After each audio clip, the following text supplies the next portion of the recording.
The moment we understand none of it is ours anyway, the more obedient we will naturally become towards being compassionately generous towards others, as well as tithing towards God's kingdom.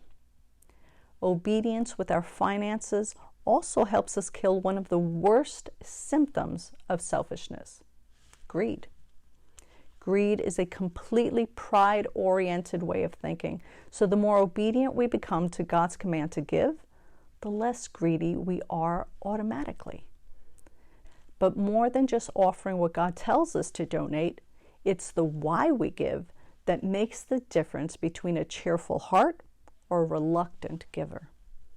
Again, think the difference between the heart of Cain and Abel here, like we talked about yesterday. Whether we give because we are just checking off some kind of imaginary list of righteousness or out of a sincerely grateful heart, either way, it may seem we are obeying God's command to give.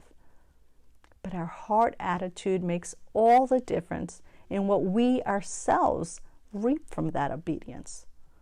If we give freely and willingly, see free will here, then we are investing in our own future.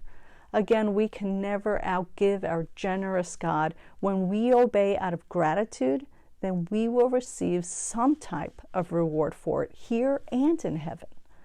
But if we give begrudgingly, if we give in order to win some favor with God, if we give because we expect something in return, then that wrong attitude kills any good seed we might have been sowing. Like God has taught me over and over again, the heart of the matter is always a matter of the heart. We have to check our motives of why we give. It should always and only be because we love God and want to please Him by obeying His commands. Whether we obey and why we obey is another financial test. See you tomorrow.